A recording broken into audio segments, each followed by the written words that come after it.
Breaking news చూస్తున్నాం. తెలంగాణలో OG మూవీకి బిగ్ షాక్ అని చెప్పుకోవాలి. టికెట్ రేట్ల పెంపును అనుమతించని కోర్టు. రివ్యూ తర్వాత కూడా టికెట్ రేట్ల పెంపును అంగీకరించలేదు కోర్టు. మొత్తానికైతే హైకోర్టు సింగిల్ బెంచ్ ఉత్తర్వులను పొడిగించింది.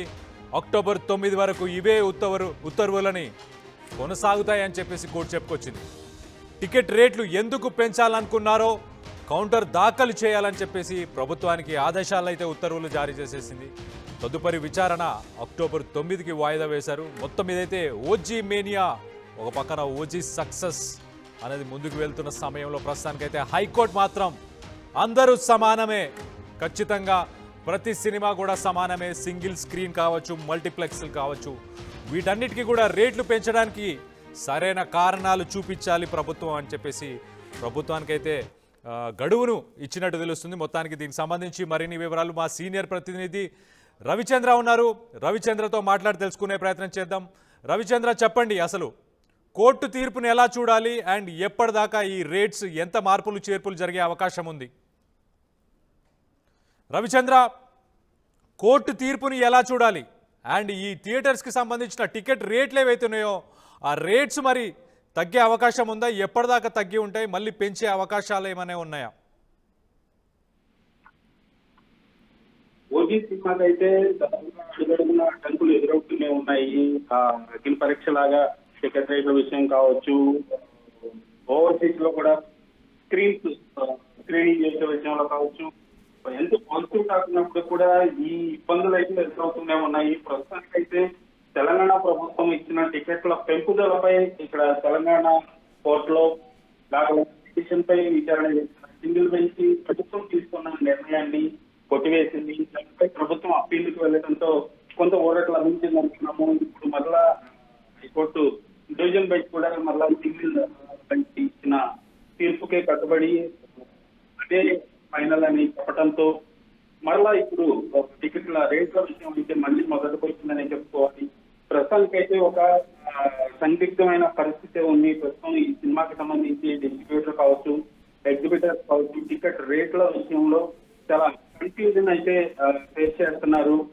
కోర్టు నుంచి కరెక్ట్ గా ఆర్డర్స్ వచ్చిన తర్వాత వాళ్ళ లీగల్ అడ్వైజర్స్ తోటి సంప్రదింపులు చేసి ఎలాంటి నిర్ణయం తీసుకోవాలనే దాని మీద నిర్మాత అలాగే డిస్ట్రిబ్యూటర్ కూడా ఆలోచిస్తున్నారు. అయితే రవిచంద్ర, సినిమా నిర్మాణానికి ఇంత ఖర్చు అయిందని చెప్పేసి ఖర్చును చూపించే అవకాశం ఉందా? అంటే టికెట్ రేట్లు పెంచడానికి కారణాలు చెప్పమని అడుగుతున్నారు కదా, సో దానికి ఎలాంటి కారణాలు చూపబోతున్నారు సినిమాకి సంబంధించిన వాళ్ళు? ఖచ్చితంగా ఈ సినిమాకి సంబంధించి టికెట్ రేట్ల పెంపు విషయంలో ప్రభుత్వం అయితే సానుకూలంగా స్పందించి నిర్మాత డిస్ట్రిబ్యూటర్ ఇచ్చిన రిక్వెస్ట్ ని యాక్సెప్ట్ చేసిందనే అనుకోవాలి.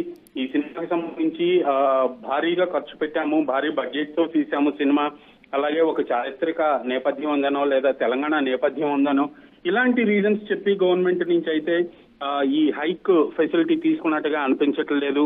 ప్రభుత్వం ఉదాసీనంగా వీళ్ళు ఇచ్చిన అభ్యర్థనని అంగీకరించి టికెట్ రేట్ల పెంపు ఇచ్చినట్లుగా అనిపిస్తోంది.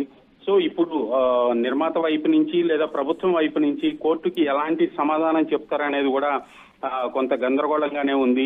ఏ రీజన్ తోటి ఇచ్చారు? గతంలో అసెంబ్లీ సాక్షిగా ముఖ్యమంత్రి చెప్పారు, తెలంగాణ నేపథ్యం ఉన్న సినిమాలు లేదా చారిత్రక నేపథ్యం ఉన్న సినిమాలు ఇలాంటి వాటి విషయంలో మేము ఆలోచిస్తాము టికెట్ రేట్ల పెంపు విషయంలో అని చెప్పడం జరిగింది. సో అలాంటి నేపథ్యం ఏది ఈ సినిమాకి లేదు కాబట్టి ఏ రీజన్ తో ఇచ్చారనేది కూడా ఇప్పుడు ఒక ప్రశ్న అయితే రైజ్ అయింది. దానికి ప్రభుత్వం వైపు నుంచి నిర్మాతల వైపు నుంచి ఎలాంటి సమాధానం వస్తుందో చూడాలి. Right Ravichandra, thanks for the latest update. మొత్తానికైతే తెలంగాణలో ఓజీ సినిమాకి బిగ్ షాక్ అని చెప్పాలి. ఒక రకంగా పవన్ కళ్యాణ్ ఫ్యాన్స్కి, ఓజీ మేనియాకి ఇప్పుడు బ్రేకులు పడబోతున్నాయా? మరి టికెట్ రేట్ల పెంపునైతే ప్రస్తుతానికైతే కోర్టు అయితే అనుమతించట్లేదు. దీనిపై మీ అభిప్రాయాలు ఏంటనేది కింద కామెంట్ రూపంలో తెలియపరచండి. అండ్ ఫ్యాన్స్కి సినిమా రేట్లు తగ్గిస్తే మంచిదా లేదా అని మీ అభిప్రాయాన్ని కూడా కింద తెలియపరిచే ప్రయత్నం చేయండి. ఈసారి కూడా టైంకే కన్స్ట్రక్షన్ చేసాం, బిల్డింగ్ కూడా స్ట్రాంగ్ చేసాం, క్లయింట్స్ సాటిస్ఫై చేసాం, గుడ్ విల్ కూడా ఇంప్రూవ్ చేసాం. ఏం చేసామో కాదు, ఇంకేం చేయాలో ఆలోచించండి. ఇంకేం చేయాలి? పెయింటింగ్ ఇంకా వేయలేదు, మర్చిపోయారా?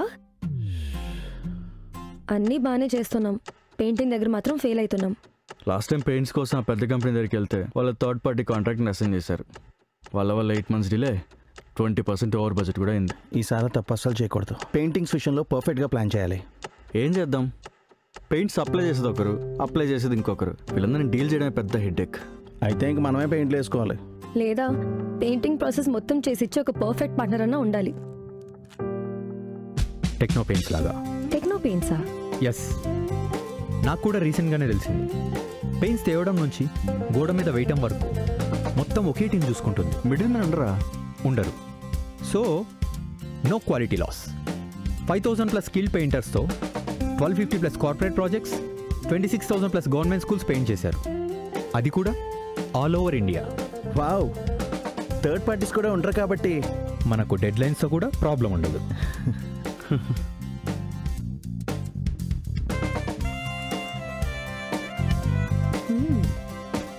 Perfect.